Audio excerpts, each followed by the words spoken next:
Buenos días a todos. Les damos la más cordial bienvenida a nuestro webinar Bioplásticos Compostables, donde veremos algunas aplicaciones, el marco legal en México y datos mundiales. Antes que nada, queremos que conozcan a nuestro equipo de expertos que nos acompañará durante el evento. Emilio Doring es ingeniero mecánico administrador del ITSM en Monterrey y además es Green Belt en Mercadotecnia y Ventas. Cuenta con 32 años de experiencia en la industria del plástico y ha tenido varias facetas en su carrera.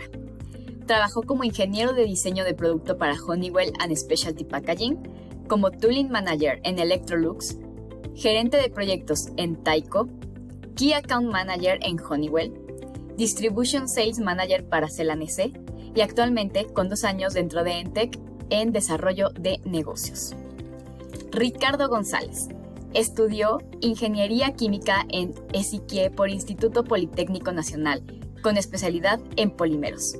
Tiene una experiencia de 15 años en la industria del plástico y 4 años en ENTEC, siendo gerente del área técnica para commodities y desarrollo de nuevos nichos de negocio. En su carrera se ha especializado en procesos de transformación de plástico, procesabilidad y materiales, y formulaciones de empaque, fabricación de compuestos y master batch. Y por último, pero no menos importante, Celso Palomar. Celso es ingeniero químico egresado de la UNAM, con maestría en Ciencias e Ingeniería de Materiales con especialidad en polímeros. Cuenta con 13 años de experiencia en la industria del plástico, en las cuales se ha enfocado en síntesis de polímeros, fabricación de compuestos plásticos y roles comerciales, compuestos en polímeros nacionales, servicio técnico y de desarrollo en Dow Chemical Company. Experiencia de 7 años en ventas como gerente de ventas para materiales de ingeniería y en ENTEC más de 1 año y medio con el rol de Commercial and Business Development. También cuenta con experiencia en aplicaciones de empaque, inyección de compuestos de ingeniería y extrusión en general. En nuestra agenda tenemos programados 5 capítulos. ¿Por qué son importantes los bioplásticos? ¿Qué son los bioplásticos? Bioplásticos compostables, mercado global y regulaciones en México. Y en el 5º capítulo recopilaremos toda la información que obtuvimos y veremos qué aprendimos. Así que iniciemos con nuestro evento y le cedo la palabra a mi compañero Celso Palomar. Muchas gracias, Giovanna, por la presentación. Mi nombre es Celso Palomar y les voy a hablar de por qué son importantes los bioplásticos para comenzar con nuestro webinar. Bueno, principalmente debemos aceptar que hay una crisis de contaminación, hay una crisis en la cual los plásticos son responsables, según datos actualizados y con la tendencia que se pudieran tener para el 2050 con la razón de incremento de disposición de materiales al ambiente. Podríamos tener un acumulado de 4 billones de toneladas. Son poco más de 200,000 contenedores de 20 toneladas para números más o menos gruesos. Y la distribución es la siguiente: el 50% están en vertederos, plásticos que de alguna manera, con la clasificación que tienen en el momento, pueden ser vertidos sin problema alguno. Ahí el 19% se incineran para producir electricidad, el 9% ya van a reciclados, y donde son importantes los bioplásticos son en el 22%, que son materiales que son mal gestionados o no son recogidos. Ahí es donde está la mayor oportunidad para este tipo de materiales. En todo el mundo, son cifras globales, se venden aproximadamente 1 millón de botellas de plástico por minuto, para tener una referencia, y de las cuales a grandes rasgos el 22% no se tiene un control sobre ellos. El 86% de los residuos que llegan al mar provienen de Asia principalmente, y seguidos por África con un 7.8%. Desafortunadamente sí hay una correlación entre países en desarrollo y este tipo de tendencia de polución. Para el 2025 se espera que China, India e Indonesia suman más del 40% de los residuos plásticos mal gestionados. Es decir, del 22% que teníamos que están mal gestionados, los principales responsables eran estos 3 países. ¿Cómo se clasifican de forma general o dónde terminan nuestros residuos? Sí. Es una clasificación generalizada. la disposición controlada son de alguna manera los que sabemos hacia dónde tiene su destino cada uno de los residuos, ya sea en aguas, en sólidos por disolución, en sólidos que terminen en incineración, tiraderos y composta, que son el mayor porcentaje, y los de disposición no controlada son aquellos que terminan contaminando ríos, en el suelo, en donde hay zonas de no tiradero, no marcadas como tiraderos, y en mares, que hemos visto algunas fotografías donde existe una isla gigantesca de material plástico flotando del tamaño de Texas. Si alguna vez se meten ahí a internet podrán encontrar ahí una información referente a esto.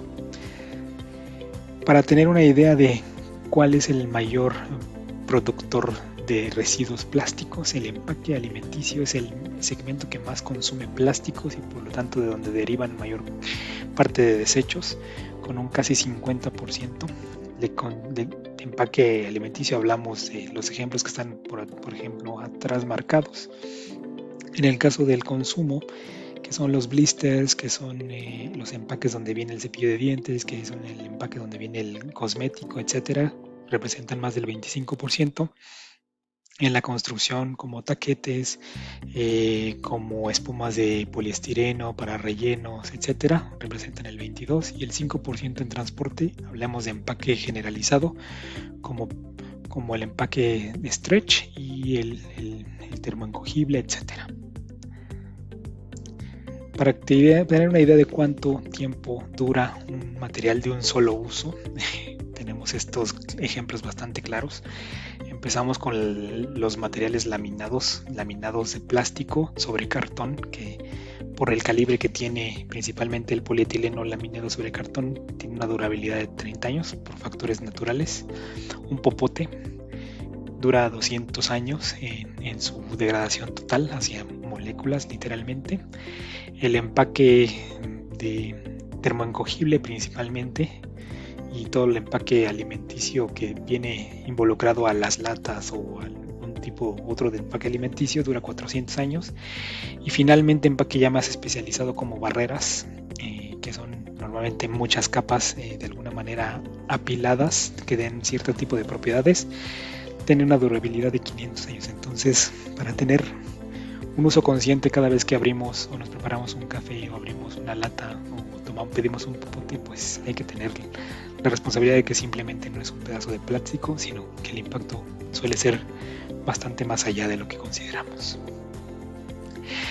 Finalmente, sin sonar poquito filosóficos o sin sonar moralistas, pero realmente si continuamos con esta tendencia de plásticos de un solo uso, con familias más pequeñas que consumen en cantidades más altas de plástico por persona, pues ¿qué acciones estamos impulsando para el desarrollo económico? Sí, es importante el desarrollo económico como parte del desarrollo humano, pero sin embargo todo tiene que estar mediado y buscando la conservación del medio ambiente, sino que cuál será la finalidad de dejar un mundo totalmente contaminado a nuestros hijos o a las siguientes generaciones si no podemos tomar una sola acción para poder limitar el uso y la conservación de este tipo de materiales. Entonces, al final del día, las acciones son hacer uso responsable.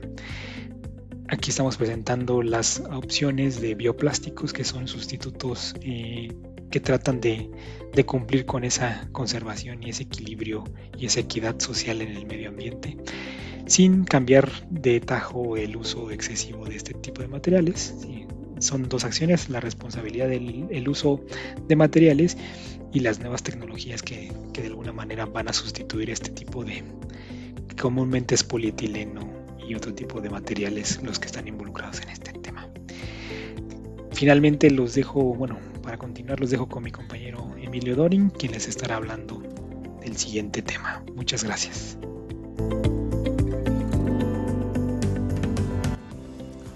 Vamos a empezar a ver algunos conceptos básicos de los bioplásticos. En el caso de los bioplásticos, tenemos dos grupos. Unos, los que son biobasados, que quiere decir que vienen de fuentes naturales, como son plantas. ¿Cuál es el almidón, la celulosa, el PLA o THA? Y hay otros que bioplásticos que son biodegradables, mas sin embargo vienen del petróleo, como es el PBAT, el PBOH y el PBS. Y dependiendo de qué tipo de propiedad o cuál es la aplicación, muchas veces se hacen aleaciones de biobasados y con no biobasados, como les comentaba. Vamos a hablar ahorita un poquito más de la biodegradación. Y la biodegradación es cuando los microorganismos que están presentes en el medio ambiente son capaces de consumir un tipo de material. Este tipo de microorganismos son bacterias, hongos, y lo que hacen es, como son materiales vamos a hablar cadenas moleculares más cortas, los pueden digerir y se reintegran otra vez a la naturaleza, como sucede con las hojas o como sucede con otro tipo de material que se reintegra.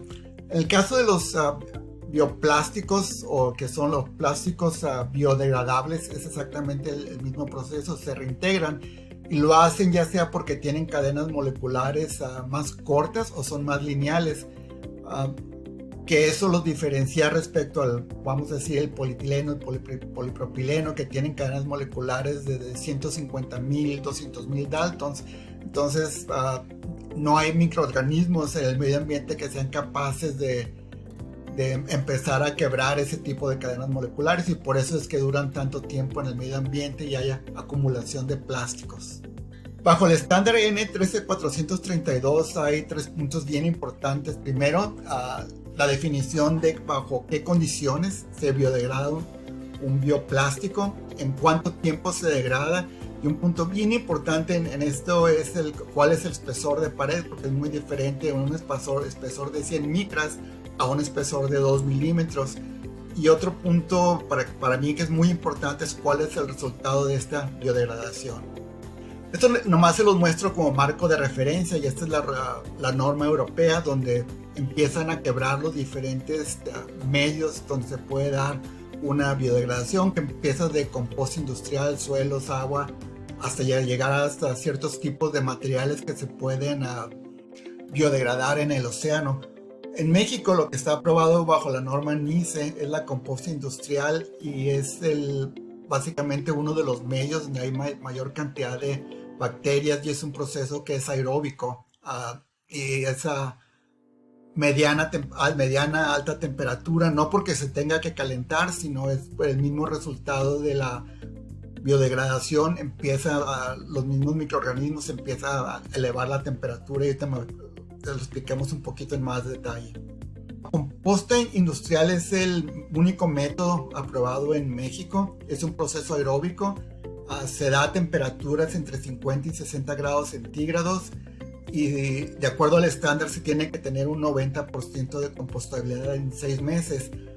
Cuando van a una planta de composta industrial se ven surcos alrededor de 1,80 metros de altura, y encima de eso se le echa una tierra muy especial donde tiene una carga bacteriológica muy alta. Entonces se le pone en la parte de arriba del surco, se le pone un termómetro, y cuando la temperatura empieza a llegar a 55 a 60 grados, por la misma acción de las bacterias que están consumiendo ese material, se agarra y se le da la vuelta. ¿Por qué? Porque si la temperatura puede seguir subiendo, incluso llegar hasta 70, 75 grados centígrados, se mueren las bacterias y pues se para el proceso. Entonces está revisando nada más la temperatura, se le da vuelta, y a la vuelta de un periodo de 6 meses, de acuerdo al estándar, se llega a un 90% de compostabilidad. La realidad es que muchas de las plantas de composta industrial corren en ciclos de 3 meses, que son mucho más rápidos, y eso es lo que pensaron los europeos en el año 2000 para evitar acumulación, es decir, tener un plástico que se pueda reintegrar el medio ambiente y también evitar que haya acumulación, que es parte del problema que tenemos con muchos de los plásticos más comunes derivados del petróleo. Elementos básicos de desintegración. Bueno, dicen que al cabo de 3 meses debe haber pedazos menores de 2 milímetros. La biodegradación es básicamente, pues, en la composta industrial debe ser el 90% en en 6 meses el resultado es para mí algo es muy importante, porque el resultado es una tierra, vamos a decirle, un humus, donde las semillas germinan en un porcentaje del 90%, que es inclusive más alto todavía que la tierra o subsuelo que se utiliza para la agricultura. Y otro punto que es muy importante es de que no producen metano. Hay algunas compañías vendiendo ciertos tipos de aditivos y sí, producen cierta biodegradación, vamos a llamarlo así, en forma aeróbica, pero también o anaeróbica. Pero el problema es que producen metano, y este gas es peor porque atrapa 26 veces más la radiación solar y contribuye más al calentamiento global, que yo creo que es un problema actual que ya lo tenemos y que tenemos que empezar a revisar cómo lo empezamos a solucionar. Y aparte, estos tipos de materiales no tienen ningún material o un metal pesado, entonces no hay problemas que nos puedan afectar la salud. Vamos a hablar un poquito de los bioplásticos compostables que están en la cartera de ENTEC. Los segmentos más grandes que hay para los bioplásticos es alimentos y empaque y para bienes de consumo. Ha habido un esfuerzo muy grande en alimentos y empaque porque es donde más es el consumo de plásticos más grandes. Entonces es una de las áreas que estamos revisando con más detalle. Vamos a empezar con los artículos de uso único, y uno muy común que vemos que son los popotes. Tenemos materiales para un popote normal, tenemos también materiales para popotes tipo boba, que son de diámetro más grande, y también tenemos popotes transparentes, y también tenemos popotes que tienen más resistencia al calor.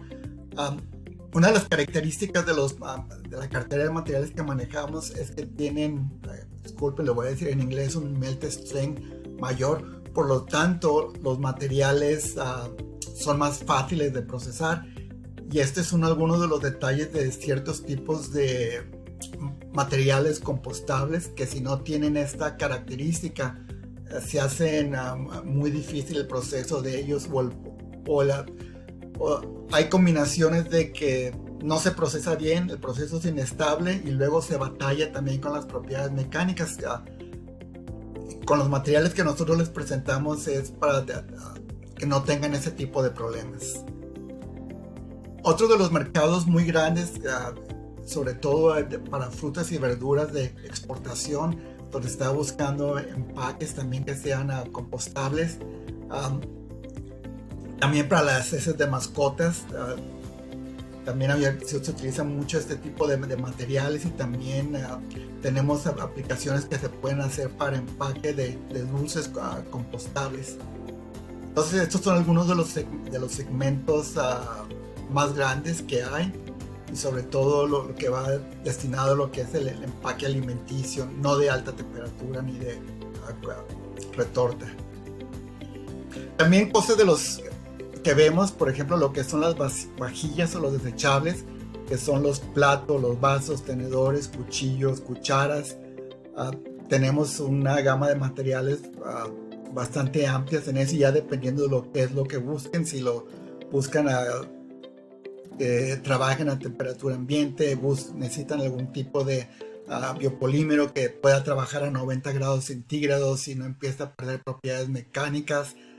Tenemos materiales para agitadores de café, y también tenemos dentro de nuestro portafolio algunos materiales que pueden llegar hasta un espesor de 2 milímetros o un poco más todavía, y que pueden ser compostables, y en ese aspecto no hay tantos materiales que se puedan biodegradar por los espesores de pared tan grandes, pero nosotros podemos ofrecerle eso y podemos revisar lo que es la aplicación en más detalle.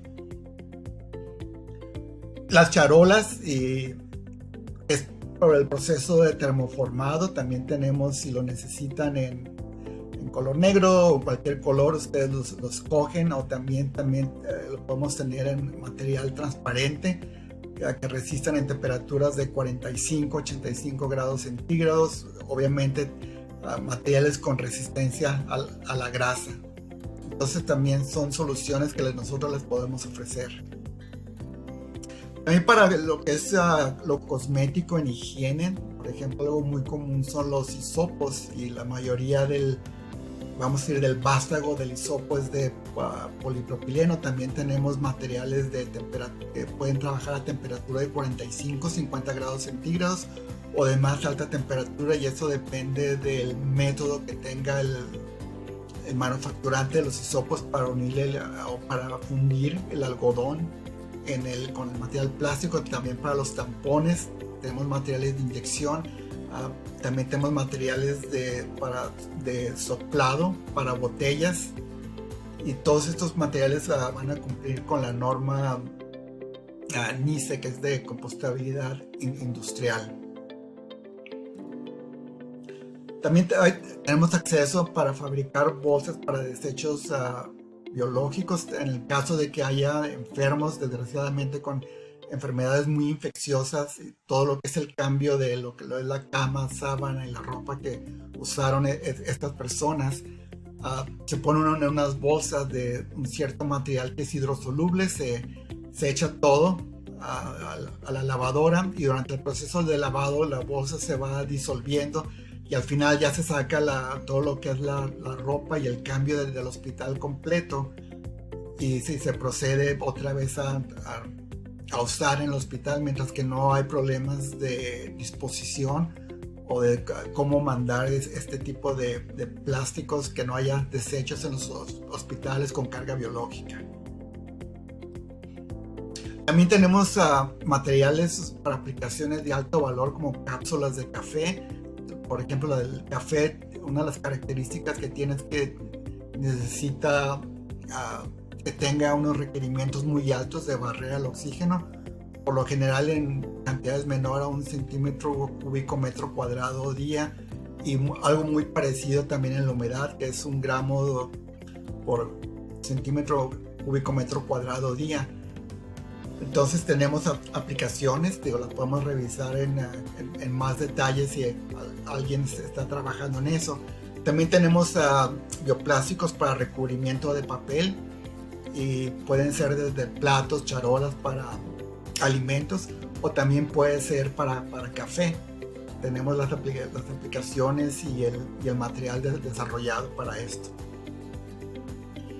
Estamos trabajando ahorita también en empaque flexible para almacenamiento de productos que ya están precocidos o de pan, donde se requiere transparencia y resistencia o barrera a la humedad y al oxígeno, y también podemos tener películas transparentes como reemplazo del celofán, y que obviamente no nomás estamos hablando aquí de un ahorro de dinero, y esos materiales también se pueden sellar.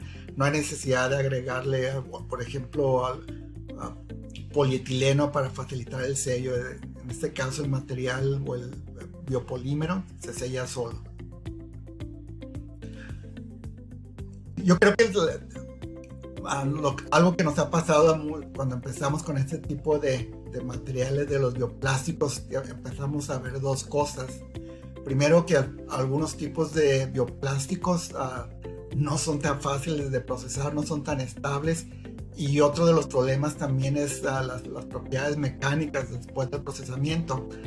Contamos con una cartera de aditivos que cubren todo el rango de los bioplásticos, donde podemos empezar a modificar las propiedades sin afectar la compostabilidad, que es un punto muy, muy importante. Podemos mejorar la resistencia al impacto, la flexibilidad, también la compatibilidad con las cargas polares y otros tipos de biopolímeros, y en el caso de las películas, incrementar lo que es la fuerza de sellado de estos. Bueno, eso es todo de mi parte. Gracias. ¿Qué tal? Buen día a todos. Gracias por acompañarnos nuevamente. Llegamos al capítulo final, donde veremos las tendencias y cómo en México se están aplicando las normas. Debido a que los plásticos han tenido una mala disposición y que la tasa de reciclaje ha sido baja, más de 60 países han introducido políticas para frenar la contaminación por los residuos plásticos. La Secretaría del Medio Ambiente, SEDEMA, publicó en la Gaceta Oficial de la Ciudad de México el viernes 25 de febrero del 2022 la norma NA-CDMX 010 AMBI 2019, la cual tiene las especificaciones técnicas que se deben cumplir para las bolsas y los productos plásticos de un solo uso. El gobierno, a final de cuentas, está intentando mejorar los sistemas de gestión a fin de garantizar que los productos plásticos al final estén debidamente etiquetados, eso es uno, y otro es que los residuos de dichos materiales puedan integrarse al proceso de composteo o de reciclaje, ayudando así a reducir el consumo de materias primas provenientes de combustibles fósiles. Esta norma entró en vigor 180 días después de su publicación en la Gaceta para la Ciudad de México y establece las especificaciones técnicas y métodos para las pruebas que se le van a practicar a esos productos. Establece también las especificaciones de manejo de esos residuos y el procedimiento o los procedimientos o criterios para la evaluación de esas pruebas de conformidad. Esta norma aplica a todos los productos de la Ciudad de México y al final lo que se obtiene es un logotipo que únicamente podrá ser utilizado por quienes hayan obtenido el certificado de compostabilidad que avalúe el cumplimiento de la presente norma con los lineamientos para su adecuado uso y conservación de identidad gráfica. Continuando con el marco regulatorio, están las bolsas y productos compostables. Estos deberán ser solo para un solo uso y deben diseñarse exclusivamente para la contención y manejo o disposición de residuos orgánicos. Asimismo, deberán ser de color verde o natural, según la norma NMXE 23 de NICE. Enseguida están las bolsas reutilizables. Aquí entran las de tipo tela, lona, jute, rafia, non-woven, que son usualmente de Polipro. Y estas deben ser 50% material post-consumo, 100% reciclables y estar etiquetadas de acuerdo a la norma NMXE 232. Todas estas deben ser solamente permitidas para el transporte de mercancías. Por último, tenemos las bolsas de manejo de residuos y aquí se dividen para dos usos: para el uso sanitario y el uso inorgánico. Normalmente las bolsas para residuos inorgánicos con potencial de reciclaje van a ser de color gris, mientras que las bolsas para residuos inorgánicos de aprovechamiento limitado van a ser de color naranja. Todas estas, como sabemos, están fabricadas de polietilenos, lineales, bajas y tienen sus combinaciones ahí, pero deberán contener como mínimo 50% de reciclado post-consumo y ser reciclables. Ok, acá nos presentan justo las propiedades mecánicas que deben cumplir todas estas bolsas. Las más importantes en cualquier empaque siempre son la resistencia a la tensión, resistencia a la elongación y resistencia al rasgado. Aquí nos están poniendo para 60 galgas, que son aproximadamente 15 micras. Hablando de compostables, 75 micras para las reutilizables y 15 nuevamente para las bolsas necesarias por higiene para el manejo de residuos sanitarios e inorgánicos.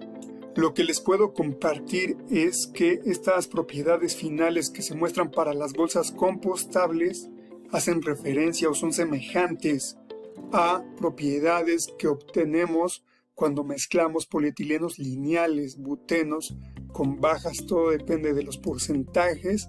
Y en cuanto a las bolsas de higiene e inorgánicos, ahí sí se necesitan polietilenos lineales de más alto performance, tipo hexenos, tipo octenos. Sobre todo dependerá de cuántas capas, si es 1, 2 o 3 capas, y también de la calidad de los materiales recuperados o reciclados. Seguramente las personas que saben de formulaciones lo notaron.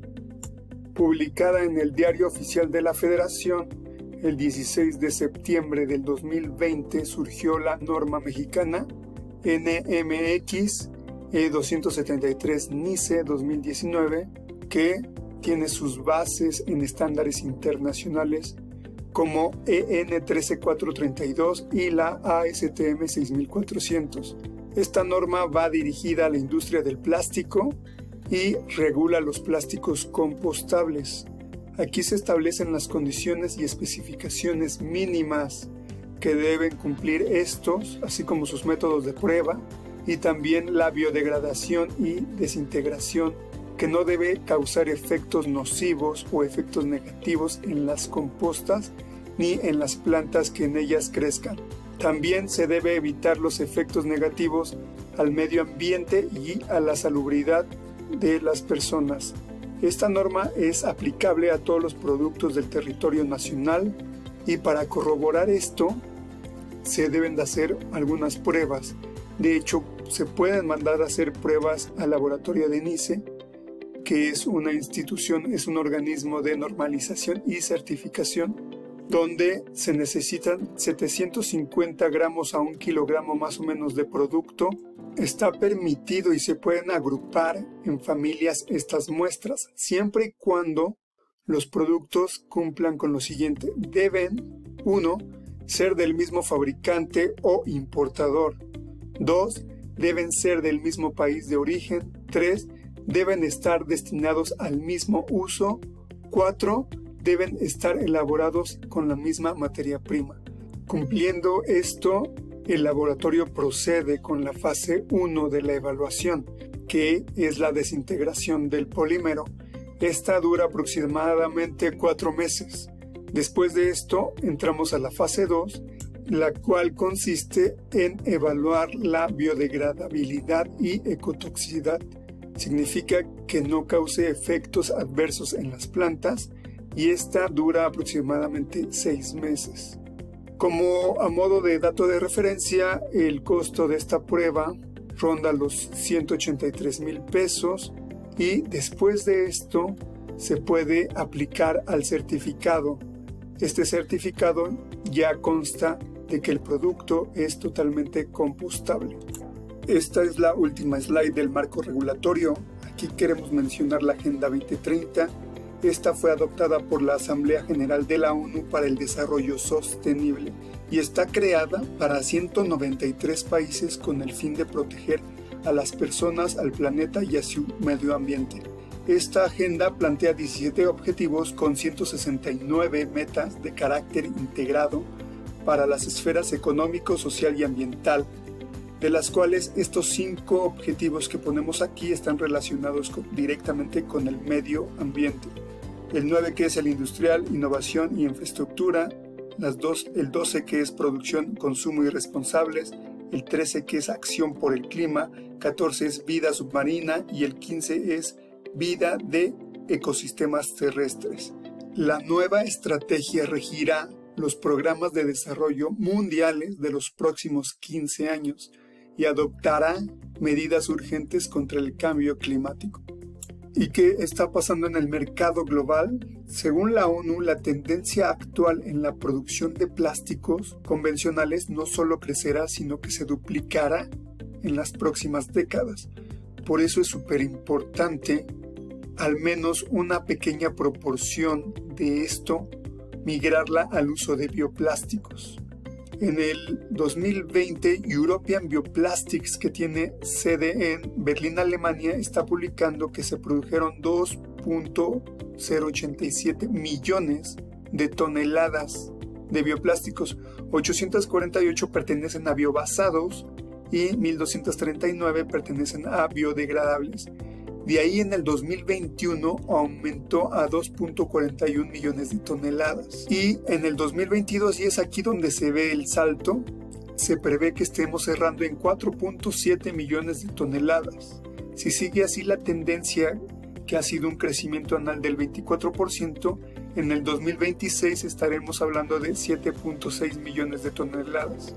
A pesar de esto, comparado con plásticos convencionales, la verdad es que es muy bajo el porcentaje. Para darles una idea, de polipropileno y de polietileno juntos se han producido este año más de 200 millones de toneladas. Siguiendo con la producción de 2.42 millones de toneladas que vemos de 2021, 64.2% pertenecen a los plásticos biodegradables, mientras que el 35.8% pertenece a los biobasados. De aquí el polietileno, el PET y la poliamida son los que más se producen, y del lado de los biodegradables, los más conocidos y obviamente que se producen más es el PBAT, el PLA y mezclas entre ellos. Finalmente, el comparativo en cuanto a aplicaciones, ya que los productos plásticos convencionales brindan beneficios innegables debido a su versatilidad, bajo costo y propiedades, los bioplásticos están intentando tomar posición. De las 2.41 millones de toneladas que vimos para el 2021, solamente 63,000 toneladas están siendo usadas por eléctrica y electrónicos, mientras que 213,000 toneladas son usadas por agricultura, donde principalmente el material utilizado es el PBAT. 243,000 toneladas son utilizadas en fibras y no woven, donde se utiliza principalmente PTT, que es un tipo de poliéster biobasado. Consumer Goods, 269,000 toneladas, se utiliza principalmente una mezcla de biodegradables. 492,000 toneladas para empaque rígido y 665,000 toneladas para empaque flexible. Aquí el principal material usado es el PBAT, junto con mezclas de biodegradables y polietileno biobasado, mientras que en empaque rígido se utiliza PLA biodegradable y polietileno y PET biobasado. Espero que toda esta información haya sido de su ayuda. Con esto damos por concluido el último capítulo y la presentación. Bueno, parece ser que ya hemos llegado al final de nuestra presentación y recapitularemos un poco lo que hemos visto. Hay que tomar acción como individuos, como tomadores de decisiones y como comunidad. Siempre habrá nuevas alternativas que nos puedan orillar a una economía más circular. Siempre hay que conocer los conceptos de los procesos en los que estamos involucrados. Si tenemos dudas o preguntas, hay que investigar y mantenernos a la vanguardia. La composta industrial definitivamente es el futuro en México. Hay que empezar a orillar nuestras acciones para tener productos que puedan degradarse gracias a este método. Y no duden en contactar a cualquiera de nuestros agentes para preguntar sobre cualquier producto dentro de nuestra cartera y saber todas las soluciones que tenemos para ustedes. Nosotros creemos en una economía circular, por lo tanto creemos en ustedes. Ahora sí que daremos inicio a nuestra sesión de preguntas y respuestas. Muchas gracias a todos por conectarse.